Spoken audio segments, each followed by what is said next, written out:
The most beautiful sound in the world is your child's laughter. Mine was named Lily. She had a laugh like little bells, and she was 6 years old when the world ended. It wasn't an accident or an illness that took her.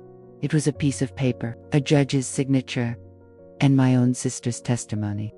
My sister, Evelyn, 2 years older, always polished, always perfect, the responsible one. While I was a young widow, working 2 waitress jobs, trying to keep a roof over our heads, Evelyn was the pillar of the community, married to a lawyer, a big, quiet house in the good part of town. She'd come over with casseroles and Pythian, her eyes. Let me take Lily for the weekend, give you a break, she'd say. And I was so tired, so desperately tired, I'd say yes. I thought she was helping. I didn't know she was building a case. It started with whispers to a social worker friend, concerns about stability, about nutrition. Then it was a formal report, anonymous. They said the court date was a blur of polished wood and echoing voices. My worn-out shoes against the marble floor. Evelyn took the stand. She didn't look at me. She spoke in a voice full of measured, painful concern. She spoke of my long hours, of frozen pizzas for dinner, of Lily's once bruised knee from a fall at the park. She painted a picture of neglect woven with just enough truth to be believable. She called it love. She said she was doing it to save Lily. The gavel fell. Temporarily custody. To the stable home. To my sister. It's just until you get on your feet. The judge said. Evelyn cried as she hugged me in the hallway. It's for the best, Clara. You'll see. She'll be right next door. But she wasn't. She packed Lily's things, my daughter's things, into her expensive car and drove her to the big house. Next door was a universe away. Tipperary became a lifetime. Every visit I requested was met with a reason. She has a school project. She's at a friend's. When I did see Lily in Evelyn's perfect living room, my little girl was changing. Her clothes were newer. Her hair was styled. She was polite, distant.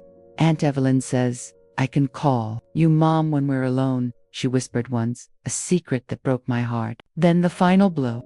Evelyn and her husband filed for formal adoption. It will give her security, Clara legal protection.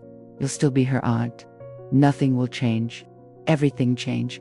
I fought with a legal aid lawyer who was kind, but overworked. A system saw a struggling single mother versus a wealthy, established couple. It saw Evelyn's big house and my small apartment. It saw her homemade cookies and my time card stubs.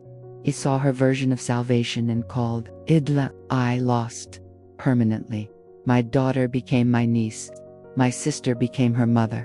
I was invited to birthdays, to Christmases, as a guest, a kindly, slightly sad guest from the past. I watched Lily grow into a woman I barely knew. I heard her call Evelyn. The word was a knife in my soul every single time. I saw my sister receive the Mother's Day cards, the hugs, the pride at graduations. I was the ghost at the feast, the ghost who had carried her for 9 months, who had rocked her through fevers, who had loved her with a ferocity that now had no outlet. The rage I felt was a silent, black ocean inside me. It would have drowned me if I let it. So I didn't. I let it become something else. I let it become patience. Absolute, granite patience. I played my part. The grateful, if distant, aunt. I never spoke a word against Evelyn. I smiled at family gatherings. I sent modest gifts. I was no threat. I was a footnote.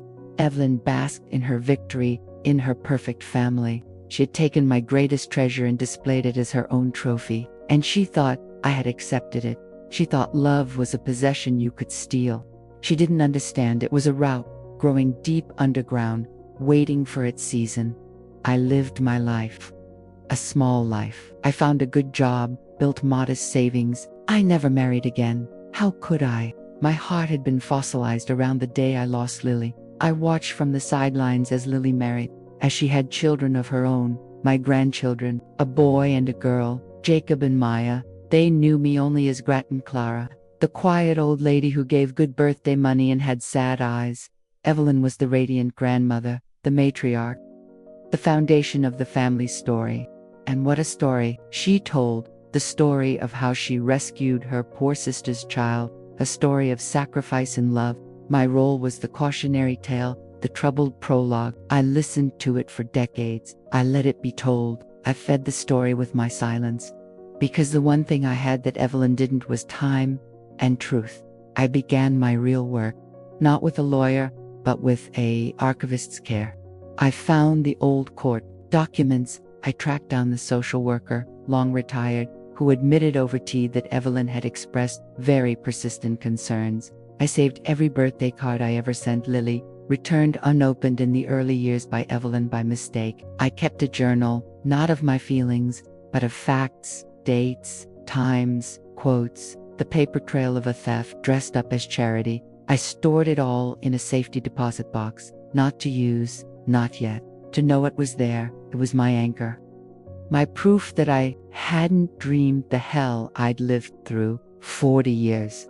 That's how long I waited. 40 years of watching Evelyn hold my place in the world. Then, 3 months ago, she died peacefully, in her sleep, in her beautiful home, surrounded by her family. My Lily was devastated. The grandchildren were heartbroken. The pillar had crumbled. The funeral was a pageant of her perfect life. The church was full of her friends, her accomplishments, her legacy. I sat in the front row, family, but off to the side. The widow, the sister, the ghost. I listened to the eulogies. My Lily spoke, through tears, about her wonderful, selfless mother. The grandchildren spoke of their loving grams. They told the beautiful story, their rescue story, the story that erased me. When the last hymn faded, they invited people to share memories at the reception in the church hall. There was wine and soft conversation, a celebration of a life well lived. Lily found me, her eyes redraw. Aunt Clara, would you like to say a few words about your sister? Everyone turned, the quiet aunt, the sad footnote. I looked at her, my daughter, now a grandmother herself. I looked at Jacob and Maya, my grandchildren, who only knew the legend. I felt the weight of 4 decades of silence in my bones. I took a slow breath. The rage was gone. All that was left was the cold, clear truths. And it was finally time. Yes, Lily, I said, my voice steady, carrying in the sudden hush. I would like to say a few words about my sister. I'd like to tell you all the story. It's not the story you know. It's the true one. I walked to the front of the room, past the portrait of Evelyn smiling beatifically. I turned to face my family, my stolen family, in the house of God where we had just buried the woman who built her heaven. On my hell, I had no notes. I had a lifetime. The story begins, I said, not with a rescue, but with a theft. The room was so quiet you could hear the rustle of my dress as I adjusted my stance. I looked at Lily, my daughter, her face a mask of bewildered grief. I looked at Jacob and Maya, their young eyes wide with confusion. I saw Evelyn's husband, frail now, sinking lower in his chair, his gaze dropping to the floor. The story begins with a young widow, I said, my voice clear, without malice, just the heavy weight of fact. A woman who loved her little girl more than breath, who worked until her hands were raw to keep a roof over their heads, who sometimes served frozen pizza because time was a currency she had run out of. That woman was not a villain. She was a mother, and her name was Clara. I let that hang. I saw Lily flinch. The villain of this story was not poverty. It was not exhaustion. It was envy. It was a woman who had a big house, a wealthy husband, and an empty nursery. My sister, Evelyn, she saw my struggle not as something to support, but as an opportunity. She saw a child to covet, and so, with the careful precision of a surgeon, she began to cut me out of my own daughter's life. I walked them through it, not with emotion, but with evidence, speaking as if I were the judge they had denied me 40 years ago. The anonymous welfare calls, the orchestrated visits where Lily was coached, the court hearing where Evelyn's tears were more credible than my desperation. She stood in that courtroom and swore she was doing it to save Lily. She perjured herself. She didn't want to save my child. She wanted to own her. And the law, impressed by her china and her husband's title, gave me a death sentence and called it custody. I turned to Lily directly. Now, you were 6. You called me Mummy. Within a year, in her house, you were calling me Aunt Clara. That was not your choice. That was her design. Every photograph of you in a fancy dress, every school play I was too busy to attend, every Mother's Day card you gave to her, it was all built on a lie. A lie that painted me as unfit so she could play the saint. Lily's hand was at her throat. That's not true, she whispered, but it was the weak protest of a foundation. Crockett is true, I said, gently but implacably. And I have the proof, the court documents, the notes from the retired social worker, the journal I kept. It's all in a safety deposit box. For 40 years, I carried the truth while you carried her story. I let you have it, because my revenge was not to take your childhood from you twice. My revenge was to wait. I looked at my grandchildren. Jacob Maya, your Grams was not who you think. She was a woman who could look into her own sister's eyes as she dismantled her life and call it love. She built this family's happiness on a crime. And today, at her funeral, I am reclaiming what's mine, not my daughter. You are a woman, grown, Lily, with a life and children of your own. I cannot be your mother. That ship was sunk by your adoptive mother's hands, but I am reclaiming my name, my title, my truth. I am your mother, and I am your grandchildren's biological grandmother. The bloodline you celebrate runs through me. The room was in turmoil, shocked murmurs. Evelyn's friends looked horrified. Family members stared at the floor, some with dawning recognition they'd suspected, but never dared. Evelyn's husband stood up, trembling. Clara, for God's sake, not here, not today. Where then? I asked, my voice still calm. At another family dinner where I smile and nod. In another decade, when I'm dead and the lie is carved on my tombstone too. Beloved aunt, no, the funeral is the perfect place. It's where we bury the dead.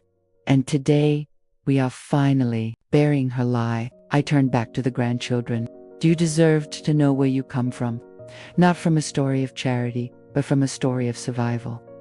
From a woman who loved you enough to wait a lifetime to tell you the truth, so you wouldn't have to live a single day more in the shadow of a theft. I stepped down. I didn't go to Lily. I didn't seek comfort or forgiveness. I had done what I came to do. The revenge was not in hurting them. It was in ceasing to be a ghost. It was in making the invisible wound visible for all to see.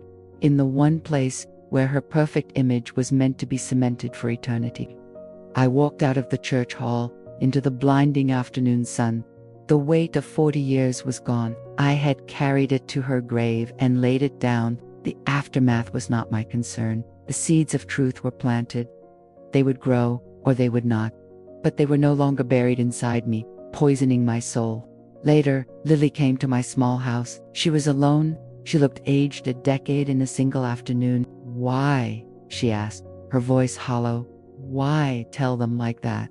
At her funeral, because a funeral is for the living, I said, and I have been dead to you for 40 years. Today was my resurrection. She took you in a courtroom, a public act. I took back the truth in a church, a public act. There is a symmetry to it. She cried then, deep, wrenching sobs of a lifetime of confusion. I don't know what's real. I do, I said, and for the first time in 4 decades, I reached out and took my daughter's hand. It was not a magical fix. It was an anchor. The real part is that I loved you. I never stopped. Everything else is just a story we were forced to live in. Now, we can write a new one, or not. The choice, finally, is yours. I am an old woman now. I outlived my sister. Outlived her lie. For 40 years, she made me a ghost in my own life. My revenge was not to haunt her. It was to wait until the precise moment her own memory was being sealed in amber, and then to speak. To shatter the saintly portrait with the hammer of truth. To give my grandchildren a real inheritance. The unvarnished history of their blood. Some will say it was cruel to speak ill of the dead. But what is crueler to tell a painful truth once, or to live a beautiful lie for a lifetime? I chose truth. And in that choice, I finally found the peace that 40 years of silence could never give me. I am no longer the ghost. I am the record keeper. And my book is finally, permanently open.